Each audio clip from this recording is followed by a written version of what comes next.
Yo soy Jaime Hernández, como todos los viernes nos escuchamos, esto es Territorio Creativo de 12 a 1 y pues gracias por estar con nosotros, gracias por escucharnos. Les platico, antes de arrancar con nuestro invitado del día de hoy, que hay un grupo de artistas que realizó un video pidiendo a nuestra jefa de gobierno, Claudia Sheinbaum, de la Ciudad de México, para los que no sepan, con la iniciativa para convertir al centro de Coyoacán en patrimonio histórico e intangible y así poder frenar un poco la parte del deterioro que sufre esta zona de la ciudad, ¿no? Y bueno, el video se los vamos a pasar ahora para que lo puedan ver las personas que nos escuchan. Y pues en este video se habla un poco y se expone sobre todo la importancia histórica de Coyoacán como barrio, y también se tocan los principales problemas que enfrenta actualmente, que pues, como todos lo saben, en ciudades complicadas como la que vivimos, pues son los usos de suelo para convertir las casonas virreinales en pues espacios de diferentes usos, las calles secuestradas por los franeleros, los viene-bienes, etcétera, y pues evidentemente la parte del comercio informal. Les estamos compartiendo ahorita en vivo el video de esta iniciativa realizada por los artistas, y pues ojalá logremos a partir de este video y de estas iniciativas convertir a Coyoacán como un patrimonio histórico no nada más de la Ciudad de México, sino también pues de nuestro país. Y ahora sí, vamos a entrar al tema que nos ocupa el día de hoy en Territorio Creativo. Y nuestro invitado de hoy, como saben, siempre y cada semana tenemos algún invitado que nos honra con su presencia. Y para el día de hoy tenemos a Javier Trejo, que es subdirector de programación del Sistema de Teatros de la Ciudad de México. Bienvenido, Javier, gracias por acompañarnos y estar con nosotros este viernes. Y pues Javier, cuéntanos un poco cuál es tu chamba ¿qué es el Sistema de Teatros de la Ciudad de México? Es muy buena pregunta, porque en realidad justo suena... La verdad es que yo siempre he pensado que suena muy pretencioso, porque suena a que manejamos todos los teatros de la Ciudad de México. Y habría que empezar por decir que la Ciudad de México es una de las ciudades con más números de teatros y de foros teatrales y escénicos en el mundo. No es la que más, pero es una de las que más tiene. Y en realidad el Sistema de Teatros maneja 4 de esos foros. Manejamos el foro A Poco No, el Teatro Sergio Magaña, el Teatro Benito Juárez y de alguna manera pues, lo que consideramos nuestra joya de la corona, y que además es una joya arquitectónica invaluable de la ciudad, que es el Teatro de la Ciudad, Esperanza Iris. Así es. En esta parte, de acuerdo a la información que teníamos, son 157 teatros los que hay en la Ciudad de México. Exacto. Entonces, ¿cómo seleccionan o por qué tienen refugiados estos teatros y los demás no? ¿O cuáles son las características? Son los teatros que pertenecen a la Secretaría de Cultura. O sea, los demás son muchos otros teatros que son del sector privado, que son teatros, hay muchos teatros del IMSS, del ISSSTE, por ejemplo, que es una red de teatros muy importante en el país, y que en la ciudad además hay muchos teatros que pertenecen a estas instituciones. Pero la Secretaría de Cultura de la Ciudad de México tiene estos teatros. Tiene muchos otros recintos que no son como tal parte del sistema de teatros. La Secretaría de Cultura tiene una red muy importante de museos, tiene la Sala Olin-Yolisli, tiene el Museo de la Ciudad, el Museo de la Fotografía, muchísimos lugares a los que uno puede ir y que pertenecen a la Secretaría de Cultura y que en realidad le pertenecen a la ciudad, ¿no? Que son de la gente, que son de todos nosotros. Y de toda esa infraestructura, estos son los 4 teatros que pertenecen al gobierno, digamos, de la Ciudad de México. Así es, llevamos para un año de este sexenio. ¿Cómo ha sido el proceso en cuestiones de la Secretaría? Pues mira, he de decirlo con mucho gusto. Nosotros somos del sexenio anterior y nos pidieron que nos quedáramos. Eso es bueno. Eso es bueno. De alguna manera hubo un reconocimiento a un trabajo que hicimos. Nosotros partimos hace 6 años, con un proyecto muy específico que fue acercar las artes escénicas a un público mucho más joven, abrir las puertas del teatro de la ciudad a muchos espectáculos alternativos, y tener muy claro cuál iba a ser ese perfil de los teatros y en particular del Teatro de la Ciudad, Claro. que tenía un perfil muy específico, que había un trabajo ya hecho. Ujú. Yo creo que había un trabajo muy interesante hecho y nos tocó tomar la decisión de hacia dónde lo queríamos llevar y creo que y supongo que eso fue lo que nos llevó a que nos ratificara, ¿no? Claro. Y aparte que las estrategias con los jóvenes no es nada sencillo.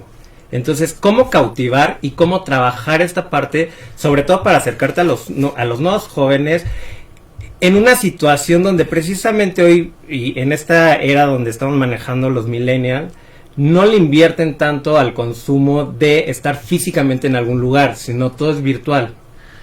Este es un súper tema porque en realidad justo tal cual nosotros nos enfrentamos a que muchos jóvenes, mucha gente en general, Uh-huh. pero yo sí creo que la población joven fue una población muy identificada como una población que veía el Teatro de la Ciudad y yo supongo que hay una cierta impone el teatro Uh-huh. y no entraban, ¿no? Y muchos jóvenes no conocen el Teatro de la Ciudad. Sí. El Teatro de la Ciudad, Esperanza Iris, es el teatro más antiguo de la Ciudad de México. Es el teatro más antiguo que se mantiene vivo.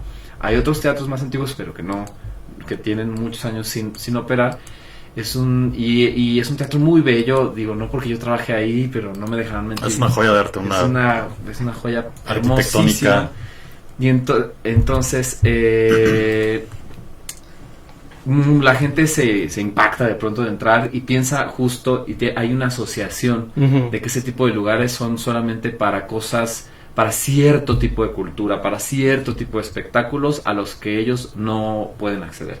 Y justo eso fue desde el principio lo que quisimos romper. Dijimos, no, aquí tenemos que tener y generar una programación para un público muy amplio Uh-huh. e insisto, para un público muy joven. Claro. Claro. Y que en esa parte también influye los costos, que es buscar también a lo mejor obras que no generen tanto para la hora de cobrar un boleto no sea una cantidad tan grande. Fíjate que eso es un tema, porque eso es, yo discuto ese tema, Ajá. porque no es tan así. Ahí Ujú. te va, y voy a decir algo, a lo mejor algo controversial, pero tenemos la discusión sobre el costo versus valor. Uh-huh. Entonces vivimos en una sociedad en donde la gente siente que si no cuesta algo, no vale. Uh-huh. Claro. Y curiosamente, cuando nosotros llegamos al Teatro de la Ciudad, los boletos tenían un costo muy bajo, era Ujú. muy accesible. Y entonces nos decíamos, ¿por qué si es tan accesible la gente no viene? Y entonces entendimos, y ahí hay que hacer todo un análisis precisamente de qué es lo que costo-valor, pasa. de qué es lo que pasa. Y justo lo que veíamos es, lo que es importante es darle un costo justo. Uh-huh. Hay no voy a decir, hay una empresa de tarjetas de crédito que lo tiene muy claro, porque hay cosas que no se pueden comprar. Ok. Y ya lo dije todo. De que ya sabemos sin cuál es. decirlo, fíjate, de tan efectivo que De es que te esa condiciona. idea. Porque ¿a qué voy? Que en realidad el arte y la cultura ofrece un valor muchísimo más alto de lo que en realidad uno paga, por lo que Claro. en realidad uno paga. O sea, de verdad lo que uno ve cuando tú ves una obra de teatro, aunque sea en un espacio pequeñito, Uh-huh. con pocos espectadores, y esa obra de teatro te cambia la vida, pues el que hayas pagado 100 pesos por ver esa obra, 50 pesos por ver esa obra, no tiene punto de referencia con lo que realmente vale. Claro. Uh-huh. Y eso es lo que es importante como medir, y eso ha sido como parte de nuestra chamba. Entonces, curiosamente, hay cosas que tenemos que tener más bien como un proyecto, y hemos desarrollado un proyecto en donde hemos programado una serie de cosas para jóvenes Uh-huh. que tienen un costo que a veces es alto, y lo pongo entre comillas, pero que acercamos a ciertos sectores, que facilitamos a través de ciertas promociones. Uh-huh. Y entonces un poco la idea es siempre la gente que valore lo que hay y que valore lo que cuesta llevar toda esa maquinaria para que suceda eso en escena. Pero, a ver, en tema de lo que mencionas, como el costo, ¿crees que nos da miedo ir al teatro por este tema? Pues más que miedo, yo pienso que hay un gran prejuicio, y somos una sociedad que no está educada para ir al teatro. Ok, ahorita vamos a hablar O de sea, eso. en realidad tal cual en las escuelas, yo creo que tanto públicas como privadas, se privilegia, y eso es muy interesante porque se privilegia a partir de una política cultural de hace muchos años. Claro. Por principio la danza folclórica, que está bien, porque creo que es parte de una generación de identidad, pero creo que en ese sentido se podría abrir a muchas otras expresiones. Entonces el teatro no es una disciplina que sea común en nuestras escuelas. Uh-huh. A diferencia, uno de pronto ve las películas, voy a decir una cosa, las películas gringas, y es bien común que uno vea las obras de teatro de los niños, ¿no? Y están ahí. No, aquí para nada. Y aquí no pasa eso. Entonces eso no es parte de se ha nuestra transformado cultura. también, ¿no? Yo me acuerdo que en la escuela, por lo menos 3 o 4 veces al año te obligaban, literal. Pero ahí Te obligaban. y te ya ahí, vacunan. exacto. Y ya pasabas algo. Pero sí, luego- pero no era un tema ni de gusto de los estudiantes, ni tampoco de promoción como interesante de la parte de las Exacto. titulares de las materias, o no había una materia como de teatro puntual en la escuela, era como un taller adicional que los que querías te apuntabas. Exacto, y, ¿no? o la materia de artes o de artísticas, como Ujú. antes era, ¿no? Era pues hacer cositas de manualidades en el mejor de los casos. Sí, no había ningún tipo de profesionalización. O sea, y ahí es un tema, no somos una sociedad educada para el teatro. Y Así hay es. que hacer un gran trabajo porque las encuestas de consumo cultural indican que el cine nos lleva la ventaja por mucho. Claro. Porque es una industria muy fuerte. Mucho más grande. Claro. Y en esta, vamos a ir a un corte comercial. Exacto. Ok. Pero te dejo con la pregunta de ¿qué hicieron? Si hay un estudio para cautivar al nuevo público, ¿qué les arrojó todo este estudio? Y si no lo pueden compartir en el después del sector. Para que nos hables de números. Esto es Territorio Creativo, ahorita regresamos, no se vayan. Y regresamos, esto es Territorio Creativo, estamos Erikin y Jaime Hernández, aquí acompañados del subdirector de programación de teatros de la Ciudad de México, Javier Trejo. Y bueno, y antes del corte estábamos hablando, ¿no?, del teatro como, pues el tema de como la disciplina que te hacen en las escuelas, y más puntualmente como el tema de cómo sociedad le damos entrada al teatro. En particular, los mexicanos, si quieres los de la Ciudad de México o en general, ¿cómo percibes tú como el consumo cultural? Pues y justo yo platicaría de mi experiencia precisamente en esto que hicimos en el Teatro de la Ciudad, que hemos estado haciendo. Y, por ejemplo, voy a poner ejemplos que creo que sirven mucho. Nos atrevimos a integrar a nuestra programación una grabación de un especial de Netflix. No sé si lo puedo decir. No, está bien. Sí. Es un espacio abierto. Ok, de Netflix, de stand-up comedy de Carlos Vallarta. Ujú. Ok. Y entonces al principio era como, había quienes me decían, ¿estás seguro que vas a meter stand-up comedy al Teatro de la Ciudad? En el Teatro de la Ciudad, No, además. porque vuelvo a lo mismo, hay un prejuicio de pronto o una idea de que en ese tipo de foros solamente se presentan ciertas cosas.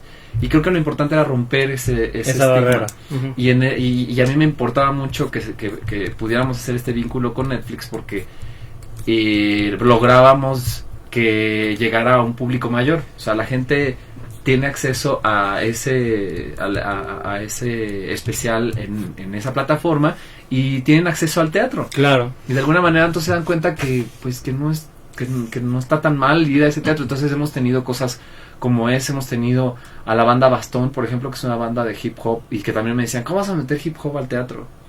Y ha sido uno de los conciertos más fregones yo creo que hemos tenido, porque además el público como que entiende muy bien que está en un lugar que no es un lugar para, ¿sabes? O sea, con ciertas reglas que imponen de alguna manera el lugar, pero conviven con ese lugar. Sí, que y se van entonces, rompiendo. y que se van rompiendo, y entonces poco a poco ese público entiende que en ese espacio van a haber cosas que le interesan, que tiene que ver con sus gustos y que pueda acceder a él. Claro, y que en el Esperanza Iris precisamente le pasó eso durante todo su proceso de 101 años, que precisamente este año se cumplieron los 101 años. Sí. Fue transformándose de acuerdo a ciertas circunstancias de la vida. Llegó a ser cine, también Exacto. con esta necesidad de empezar a arrojar a la gente a que se acercara a este lugar. Exacto. Empezaron a hacer esta transformación. Exacto, dices algo además que a mí me encanta contar porque yo siempre he dicho que el Teatro de la Ciudad es Esperanza Iris. Por principio es importantísimo decir que lo hizo una mujer que se llamaba Esperanza Iris A ver, platícanos. y que lo construye con su esfuerzo, con su trabajo, y lo inaugura en 1918 cuando ella tenía 32 años. O sea, era una artista muy próspera. Era porque una para Era una construir actriz eso- y muy vedette, próspera, una ¿no? actriz Vedette no está considerada, No es estaba una cantante de opereta, porque además Ujú. el concepto vedette viene mucho más después. Era más bien un cantante de ópera y Ujú. opereta, y tiene una voz fantástica, y es un ejemplo además que alguien tendría que hacer una película de su vida, porque es súper, no sé, sería muy taquillera. Una mujer que viene de Tabasco, pobre, Ujú. y que por su esfuerzo y su talento construye y hace una compañía de ópera y opereta, le va muy bien, y con ese éxito y con el dinero que obtuvo de ese éxito compra ese predio que antes se llamaba Teatro Xicoténcatl, un teatro de madera, y dice: yo quiero mi teatro que sea lo más parecido a la Scala de Milán. Ujú. Ok. Entonces no es la Scala de Milán, pero es un teatro muy bello que tiene ese espíritu, y tiene sobre todo el espíritu de una mujer empresaria joven que dijo: yo quiero ofrecerle a México, no solamente a la Ciudad de México, porque en ese momento, un poco como ahora, finalmente la Ciudad de México ha sido el centro de donde surgen y donde parten la mayoría de las expresiones artísticas que llegan al país. Claro. Y tal cual, cuando se inaugura Teatro de la Ciudad, en el Teatro Esperanza Iris en 1918, lo inaugura Carranza, Venustiano Carranza. y el presidente. presidente Venustiano Carranza, el señor Carranza, y durante del 18 al 34 el Teatro de Esperanza Iris fue el principal foro del país. Después se inaugura Bellas Artes en el 34, y ya el Teatro Esperanza Iris pierde, digamos, ese estatus, ¿no? Y tal cual lo que dice es que es muy interesante, es que el espíritu de Esperanza Iris fue: no lo vamos a dejar morir, Ujú. y tenemos que hacer todo lo posible. Entonces metieron otras cosas, otra programación, y entonces entra todo lo que tiene que ver con teatro de revista, Ujú.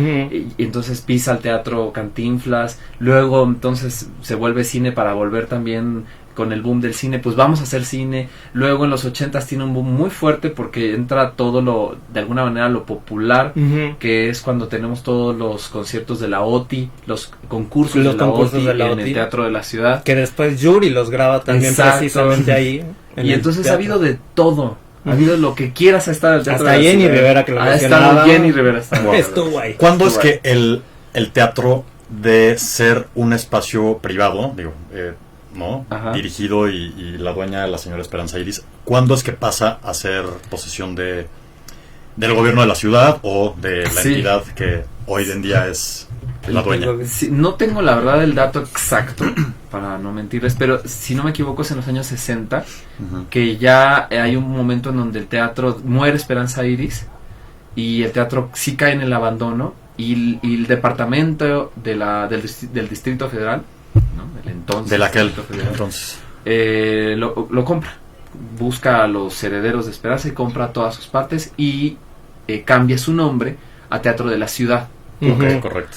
Y es hasta el sexenio de Marcelo Ebrard que justo le hacen la última remodelación, porque tuvo un problema en la fachada, se cayó, entonces lo remodelaron, y ya le deciden incorporar el nombre de Esperanza Iris al nombre del Teatro de la Ciudad, cosa que me parece adecuado y necesario, porque el nombre de esa mujer tiene que seguir presente, ¿no? Exacto, Totalmente. que fue en 1976 cuando la Ciudad de México es que abre otra vez las puertas ya como el teatro Exacto. de la ciudad. Después de un proceso de Exacto. remodelación fuerte, porque además el teatro se quemó. Tiene varios procesos, ¿no? También Sí, de esta de remodelación, de remodelación. y demás.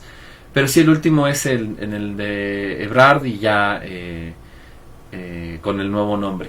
Y datos curiosos es que, por ejemplo, cuando llega a México Plácido Domingo, él vivió en el Teatro de la Ciudad, porque el Teatro de la Ciudad en realidad tenía espacios donde se podía habitar, porque Esperanza Iris habitaba ahí. Ujú. Ella vivía ahí literal. En lo que ahora es el foyer del Teatro de la Ciudad era su sala de estar, en donde actualmente son unas oficinas, eran sus recámaras, y ella tenía manera de llegar de la recámara al palco, donde ella veía los espectáculos. Entonces es una historia verdaderamente fantástica. Oye, y a ver, si ahorita tú, o sea, fantaseando un poco, si la señora Esperanza Iris viviera, que tendría Ajá. muchísimos años o lo que sea, ahorita con la actual programación del museo, es decir, los temas, a lo mejor la alianza está con Netflix, o las cumbias, o los otros conciertos que han hecho y demás, como toda esta nueva generación de contenido para un público que lo necesita, Ajá. si pudieras tú pensar a lo mejor qué opinaría la señora en esta cosa de que sí es muy artista, pero a lo mejor diría, híjole...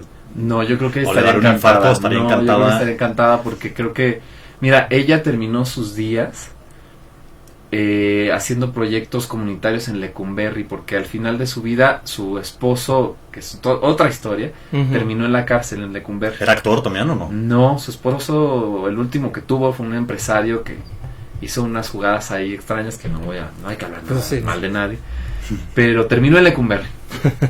Y ella terminó haciendo proyectos artísticos para los presos. O sea, yo creo que hay un libro de cartas de Esperanza Iris, y lo que se puede percibir, lo que yo he leído de sus cartas, es de verdad una mujer con una garra y con un esfuerzo y con un espíritu muy grande. Entonces, de verdad, si uno piensa la cantidad de teatros en el país, ya no digamos en la ciudad, en el país, que fallecieron, digamos, que dejaron de funcionar porque las personas que los levantaron se fueron, creo que en ese sentido el teatro de la ciudad se mantiene vivo por ese espíritu tan fuerte. Entonces estoy convencido que ella estaría contenta porque precisamente ha habido un público nuevo que está accediendo, porque en efecto hemos tenido cosas de muy diferentes. Julieta Venegas ha estado ahí, hemos tenido tuvimos al rock en tu idioma sinfónico, hemos tenido música de jazz con Paco de María, jazz, Paco de María, o sea, hemos tenido de todo. Y yo creo que lo más rico, y te lo juro, yo que lo vivo ahí, es cuando sube el telón o baja el telón y el público sale absolutamente absorto de haber experimentado algo que les llenó el corazón, ¿sí me explico? Claro, Es que aparte la puesta en escena, pues es un lugar, ¿no? Como por sí solo impone como claro. Pocos lugares, ¿no? Sí. De las cartas de los archivos que has leído o que tuviste la oportunidad, ¿qué es lo que te ha sorprendido? Mira, hay un dato muy curioso, es una tontería, es un chisme nada más ahorita están de moda los chismes. Nos gustan los chismes. Pero ella llegó a la Ciudad de México y trabajó para subsistir como dependienta del Palacio de Hierro. Okay. Y muchos años después era una de las clientas principales. Ya cuando se convirtió en lujosa. Ya cuando, pues porque porque hizo todo este trayecto, ¿no? Entonces eso es muy interesante cómo lo cuentan y cómo lo cuenta ella también. Pero me centraría, por eso digo, es un chisme, me centraría sobre todo en ese trabajo que hizo ella en el teatro, ¿no? O sea, de tener temporadas de Rico Caruso en el Teatro de la Ciudad, en el Teatro Esperanza Iris en ese entonces, ¿no? Temporadas, porque en aquel momento no era como ahora. Ha cambiado mucho la lógica, evidentemente, de la programación artística, digamos, y de la vida cultural del mundo. Entonces antes eran temporadas de 2-3 meses de una ópera.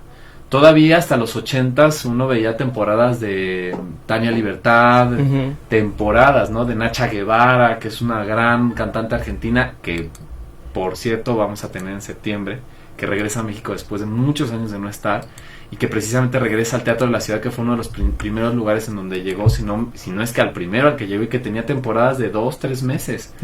Músicos, ¿no? Y así era cuando antes de que esta ciudad tuviera este boom de los espectáculos masivos, que es muy interesante. La Ciudad de México es una de las principales ciudades también en el mundo con mayor cantidad de espectáculos, claro, y de oferta cultural. O sea, el Auditorio Nacional es en su rango el espacio que más oferta cultural tiene en el mundo, reconocido a nivel mundial. Ya está posicionado entre los mejores. Entre los mejores del mundo. De verdad. Entonces, tenemos una oferta cultural impresionante, y en ese sentido a nosotros nos enorgullece ser parte de esa oferta con un foro como el Teatro. Claro. Para Javier, ¿qué representa el Teatro de Esperanza Iris? Híjole. Exacto. Y déjate ir.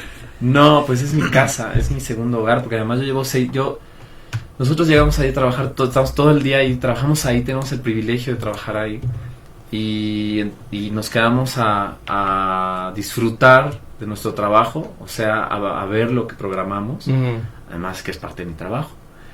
Y yo he derramado muchas lágrimas. ¿Cambia tu valor emocional de verlo por fuera a verlo por dentro? Mira, yo disfruto más ver la cara de la gente a veces que los espectáculos. O sea, yo de pronto me pongo a ver solamente a la gente. Las ya reacciones. no veo lo que está en escena. Ok. Ya, o sea, claro, cuando hay unas cosas que hay que ver, pues hay que verlas, pero es muy impactante eso. O sea, es muy impactante ver cómo funciona esa conexión, ¿no? Cómo ves cuando ahora tuvimos una de las primeras funciones de Roma en el teatro, por ejemplo, y con un super equipo de audio sonaba eso. Ver Roma y, por ejemplo, fue para mí y la gente, o sea, que para mí Roma me gusta mucho, pero como esas experiencias, pues muchas. Claro. Entonces es mi vida, está ahí. Pero te lo pregunto en la parte como administrativo, ¿cambió mucho tu emoción o tu sentimiento del teatro a cuando antes lo veías por fuera? Pues sí. Cuando te cambiaron las responsabilidades. Pues sí. Es que el tema de la responsabilidad pública es un tema muy fuerte. O sea, uno tiene, y por eso me entusiasma mucho hablar del teatro, porque uno tiene la responsabilidad y el deber de abrir esas puertas. Claro. De que la gente vaya, de que se apropie de esos espacios. O sea, la mejor manera de mantener vivo un lugar es que la gente lo sienta como propio. No es, y eso es la maravilla de alguna manera del servicio público, ¿no? No es de nosotros, no es que nosotros trabajamos ahí, es que trabajamos para el público, Claro. que va ahí. Y eso es lo que cambia todo. Así es. Totalmente. Vamos a hacer un corte y regresamos con Javier Trejo, subdirector de programación de teatros de la Ciudad de México. No se vayan, esto es Territorio Creativo. Y regresamos, esto es Territorio Creativo. Estamos con Javier Trejo, subdirector de programación de los teatros pertenecientes a la Ciudad de México. Exacto. Y bueno, y obviamente pues estábamos hablando del Teatro de la Ciudad de Esperanza Iris, que es esta joya, ¿no? En cuanto a la parte de programación, de contenido, arquitectónica, de diseño, y obviamente un referente de la ciudad y un referente de época. Pero también tenemos 3 otros recintos culturales que forman parte de todo este sistema, ¿no? de teatros. Platícanos un poquito más de los otros 3. Mira, están en diferentes lugares. El Teatro Benito Juárez está muy cerquita del Monumento a la Madre, al lado. Se llama, es el Teatro Benito Juárez. El Teatro Sergio Magaña está en la colonia Santa María la Ribera. Y el Foro Apocono precisamente está a espaldas del Teatro de la Ciudad. Que es el más joven, ¿no? Es el más jovencito, en realidad surge Sí, suena como más divertido, más... Pues el Foro Apocono surge además con un perfil de promover el cabaret mexicano. Que además es un género muy interesante porque es un género muy fuerte. A nivel mundial, México tiene un lugar muy interesante con el tema del cabaret. Y el cabaret mexicano actualmente incluso tiene un boom. O sea, los mexicanos somos cabareteros. Pues es que tenemos la herencia de la revista, del teatro de revista, el teatro de carpa.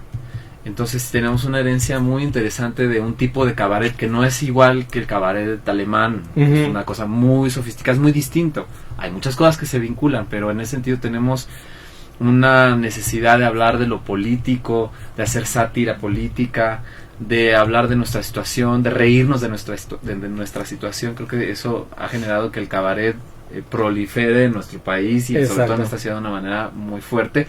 Y el Foro Apocono surge como un nicho para darle espacio a cabaret. Se programan también otras cosas. El Foro Apocono es un forito de 50 lugares, una cajita negra, para teatro, música de cámara le llamamos, pero hay mucho cabaret ahí.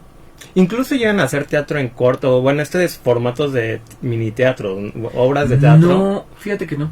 Eso sí, no hemos hecho teatro en formato corto. En formatos cortos, no. No, nosotros hacemos, fíjate, el sistema de teatro tiene una convocatoria que promueve año con año y en donde todos los artistas pueden participar y promover sus obras de teatro, de danza, de música, y un comité de selección elige, porque hay una cantidad enorme de artistas en esta ciudad y en este país, entonces hay que elegir compañías o en individuales o producciones de todo, compañías pequeñas, proyectos individuales, de grandes formatos, y se eligen los que se pueden programar y entonces se dan temporadas en nuestros foros. Entonces nosotros tenemos temporadas. Eso es, a diferencia del Teatro de la Ciudad, y eso es muy interesante, uno puede ir al Teatro Benito Juárez a ver una temporada de teatro que va a durar 12 funciones, entonces tiene chance de ir en ese tiempo, y lo hacemos con el objetivo de de promover esas expresiones y al mismo tiempo generar una cultura más consistente del teatro en la ciudad. La parte de programar todo el contenido que está pasando, ¿no?, en estos 4 distintos recintos culturales, la llevamos a cargo a partir de Secretaría de Cultura, es decir, como tú tienes o ustedes manejan un presupuesto para producir todos estos obras y... No producimos, pero sí programamos. Programar. Producir es como hacer desde cero una producción, ¿no? Sí, nosotros programamos y sí hay un presupuesto que nos permite a todas las compañías que se presentan en nuestros foros, a todas las compañías que quedan en esa convocatoria, que tengan un pago y aparte un porcentaje de la taquilla que entra.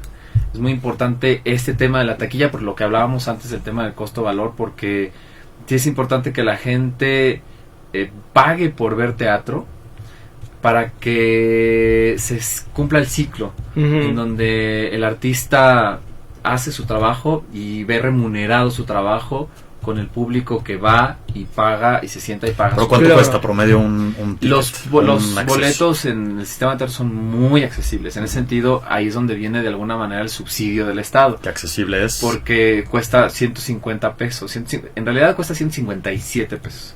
No sé por qué hay... Pero la gente va al cine y se gasta más. Sí. La gente va al cine y gasta más, y además tú vas al teatro y hay... O sea, si tienes una credencial del INAPAM o eres un estudiante, te va a costar la mitad.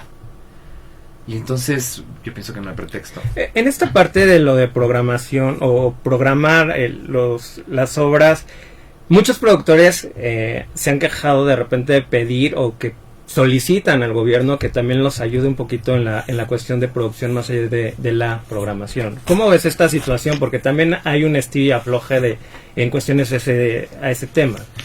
Pues mira, hay que decirlo con mucha claridad.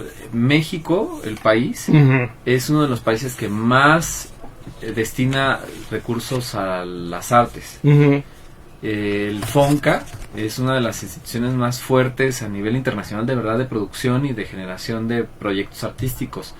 Solo que yo lo que veo a partir de mi experiencia es que la demanda es demasiada.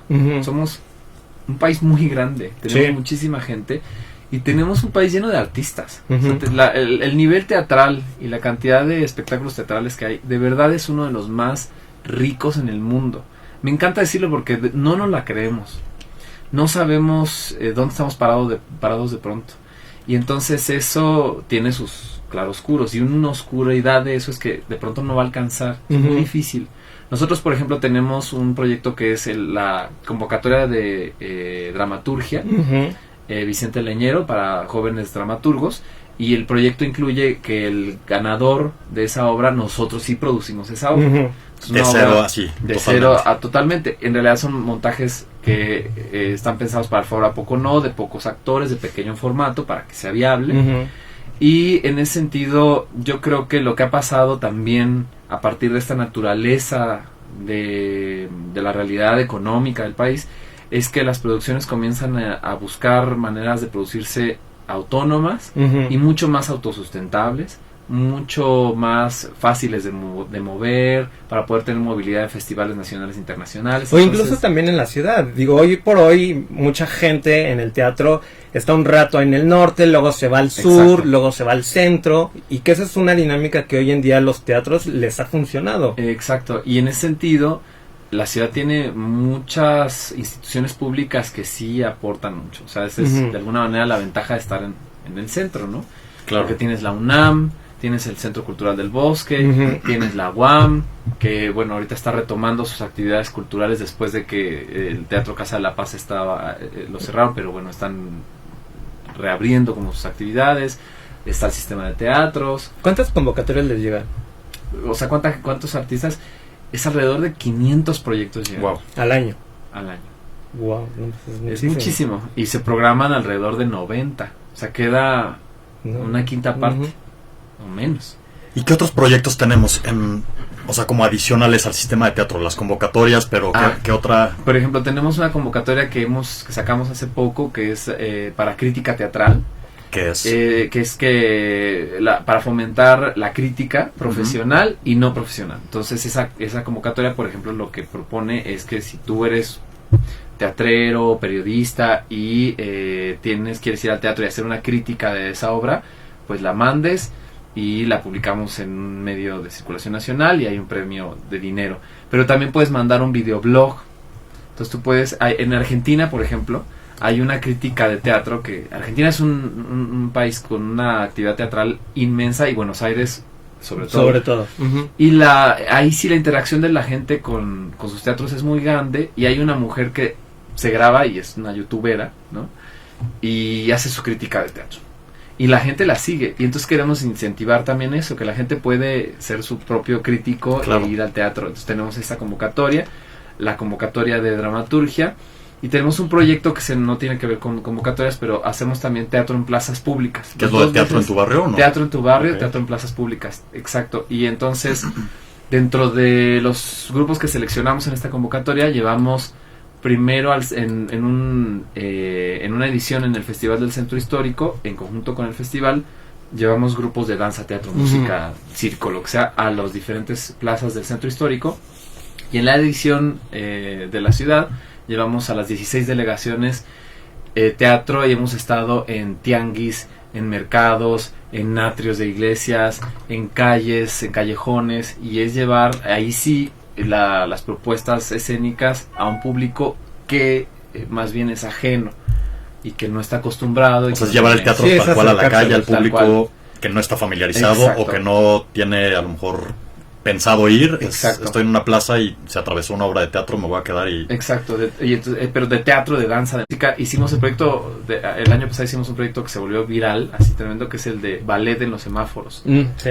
No sé si lo vieron, pero entonces no, con una compañía por Hamburgo estaba se plantaron en algún momento. También, o sea, en diferentes partes de los semáforos de la ciudad, durante lo que duraba el semáforo, había un pas de deux o un, ¿sabes? Un número corto. Un número corto de ballet. Wow. Sí, no me tocó verlo, pero... Se volvió viral en las redes sociales. Quiero retomarlo de la pregunta de si hicieron un estudio como sistema de teatro para saber cómo está la situación del teatro en México. Pues mira, francamente ese estudio lo hice yo. O sea, eso yo cuando entré a trabajar ahí, lo que dije fue, pues tengo que saber qué onda, ¿no? Claro. Y entonces ¿cuál es el consumo cultural en México? Ok, no, pues entonces, ¿cómo le hacemos? Bueno, ¿qué cantidad de proyectos hay? ¿Qué hacemos? Pues hay que hacer una convocatoria. La convocatoria la incorporamos nosotros, esa no existía. Y a partir de ahí, pues fue ir integrando y conforme la marcha, pues ir integrando políticas culturales. Al final de cuentas eso es lo que hacemos. Todo lo que hace finalmente una institución pública son políticas culturales. O sea, pues vamos a irnos por esta línea, ¿no? Y vamos a proponer que haya cosas para jóvenes y cosas alternativas. Y en ese sentido ya una vez que vemos cuáles son los resultados, ahí es donde los números te dicen qué funciona y qué no funciona. Claro. O sea, por ejemplo, hay algo muy claro, tengo una anécdota muy rápida. Programé yo una gala tropical. Entonces iban a estar los Jaguar, iban a estar así, no sé, las mejores bandas tropicales. Y no nos fue bien. Y yo decía, ¿por qué no nos fue bien? ¿Por el público, el contenido o por los lugares? Porque al final el lugar exigía un espacio para bailar. Sí. Y ahí sí no hubo manera. No hubo manera, porque ahí sí no hay manera, ¿no? O sea, ese sí se ciña a otro espacio arquitectónico.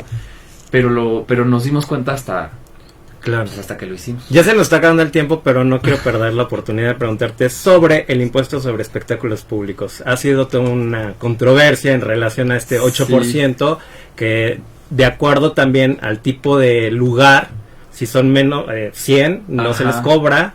Si va incrementando las butacas, ya se les empieza a cobrar cierta cantidad. Sí. Ese impuesto ya existía. En realidad el impuesto del 8%. Precisamente lo que se está promoviendo, eso no lo estamos promoviendo nosotros, pero estamos enterados al respecto. Y sí, la idea es, que no se cobre ese 8% parejo, sino que se pueda deducir según el número de butacas de los espacios.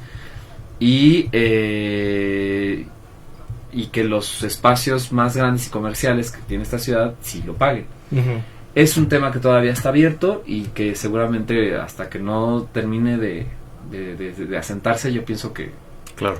que hay que discutir. Exacto. Javier, nos queda un minuto, pero para la gente que nos escucha, ¿dónde o cómo podemos enterarnos de la programación del sistema de teatros? ¿Cómo nos acercamos? ¿Y qué nos recomiendas ver próximamente en alguno de estos recintos? Pues, busquen toda nuestra programación en nuestra página www.teatros.cultura.cdmx.gov.mx. Larguísimo. Pero si no cacharon nada, busquen en Facebook, en Instagram, Teatro Ciudad de México, Teatro C de México. O googleenlo así. Googleenlo y va a aparecer. Es el primero que sale. Y les recomiendo mucho, estamos en medio de un ciclo de diversidad sexual que se llama Entre lenchas, vestidas y musculocas. Ujú. Y ese ciclo incluye este fin de semana Dragatitlán, incluye un espectáculo muy padre que se llama Soy Porque Somos, que es el mero día de la marcha, donde traemos una poeta libanesa, un poeta que es el próximo oaxaqueño, que es el próximo sábado, Man, que es este cantante colombiano, y todo, también en el Foro Apocono está una obra de cabaret que se llama Coronel Amelio, y en el Benito Juárez tendremos Dragópera, que es una ópera drag, y The Shakespearean Tour, que es un espectáculo de cabaret sobre la imagen femenina en la historia, ¿no? Entonces todo esto dentro de este ciclo de diversidad sexual, pues vayan y disfrútenlo y que crean su criterio. Claro. Que eso es lo importante. Y disfruten. Pues qué mejor manera de disfrutar y empezar el fin de semana que yendo al teatro, yendo a explorar todas estas opciones culturales que hay infinidad. Hay para todos los gustos, para todos los contenidos, etcétera, etcétera. Y pues, Javier, muchas gracias por acompañarnos. No, gracias por la invitación. Te esperamos próximamente, otra vez. Gracias, Eric, y gracias a todos por escucharnos. Esto fue Territorio Creativo. Síganos en @MX Territorio Creativo. Yo soy Jaime Hernández. Nos escuchamos el próximo viernes. Pásenla muy bien. Listos. Eres un